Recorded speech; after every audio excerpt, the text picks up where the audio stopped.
मेरी शादी को 21 साल गुजर गए थे। आज मेरी बीवी चाहती थी कि मैं किसी और औरत को बाहर रात के खाने के लिए लेकर जाऊं। मेरी बीवी ने कहा कि वो मुझसे मोहब्बत करती है, लेकिन वो ये भी जानती है कि वो दूसरी औरत भी मुझसे मोहब्बत करती है और वो औरत बहुत खुश होगी अगर मैं उसके साथ कुछ वक्त गुजारूंगा। वो दूसरी औरत जिसका जिक्र मेरी बीवी आज कर रही थी, वो कोई और नहीं, मेरी अपनी माँ थी। वो 19 साल पहले बेवा हो चुकी थीं, लेकिन मेरा काम और फिर मेरे 3 बच्चे मेरे लिए बहुत बड़ी जिम्मेदारी थे कि मैं बमुश्किल ही अपनी अम्मी से मिल पाता था। उस रात मैंने अपनी अम्मी को कॉल की और उन्हें खाने के लिए मदऊ किया। उन्होंने मुझसे पूछा कि मैं ठीक तो हूँ, क्योंकि आज से पहले मैंने कभी उनके लिए शायद ऐसे वक्त ना निकाला था। मैंने उन्हें बताया कि मैं उनके साथ कुछ वक्त गुजारना चाहता हूँ। वो ये सुनकर बहुत खुश हुई, क्योंकि इतने साल बाद उन्हें अपने बेटे के साथ वक्त गुजारने का मौका जो मिल रहा था। जुम्मे के दिन ऑफिस से फारिग होकर मैं उन्हें लेने के लिए पहुंचा। मैं कुछ घबरा रहा था,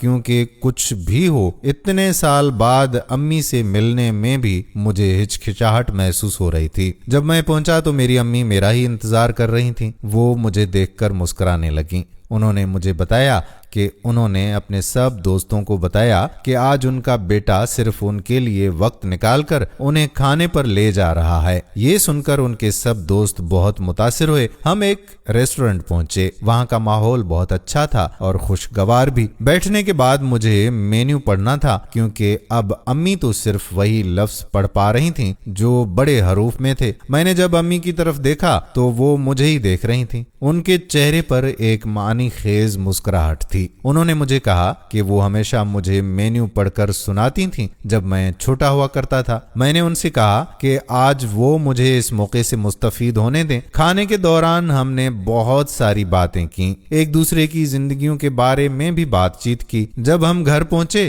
तो उन्होंने मुझे कहा कि मैं तुम्हारे साथ दोबारा जाऊंगी, लेकिन इस दफा मैं तुम्हें मदऊ करूंगी। मैं राजी हो गया। जब मैं घर पहुंचा तो मेरी बीवी ने मुझसे पूछा कि हमारी मुलाकात कैसी रही। मैंने कहा कि बहुत अच्छी, मेरी सोच से भी बहुत ज्यादा अच्छी। कुछ दिन बाद अचानक मेरी अम्मी को हार्ट अटैक आया और वो इस दुनिया से रुखसत हो गईं। इन्ना लिल्लाहि व इन्ना इलैहि राजिऊन। ये सब इतना अचानक हुआ कि मुझे उनके लिए कुछ करने का मौका ही ना मिला। कुछ दिन बाद मुझे एक लिफाफा मौसूल हुआ। उसमें उसी रेस्टोरेंट की रसीद की कॉपी थी। साथ ही एक खत भी था जिसमें लिखा हुआ था कि मैंने एडवांस में यहाँ का बिल जमा करवा दिया है। मुझे पता नहीं कि मैं वहां हूंगी या नहीं, लेकिन फिर भी मैंने 2 लोगों के लिए बिल जमा करवा दिया है, एक तुम्हारे लिए और एक तुम्हारी बीवी के लिए। तुम अंदाजा भी नहीं कर सकते कि उस रात की मेरे लिए कितनी अहमियत है। मैं तुमसे बहुत प्यार करती हूँ मेरे प्यारे बेटे। उस वक्त मुझे अंदाजा हुआ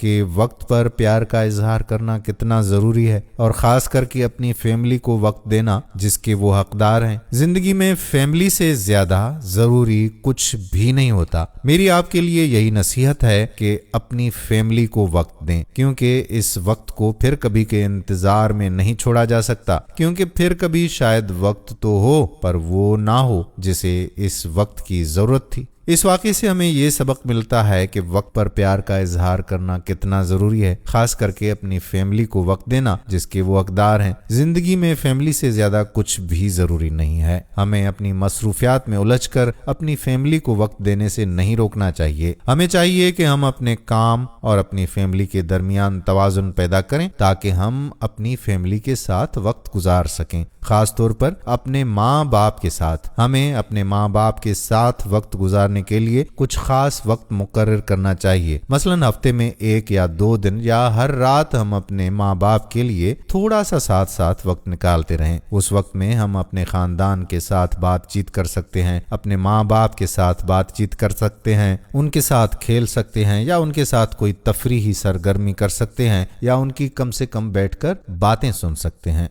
उम्मीद करते हैं कि ये आज की वीडियो आपको जरूर पसंद आई होगी और अपने दोस्तों अहबाब के साथ इसे शेयर भी जरूर करेंगे। आने वाली वीडियो तक अपने मेजबान कादिर बख्श कल्होड़ो को इजाजत दीजिए। फी अमानुल्लाह।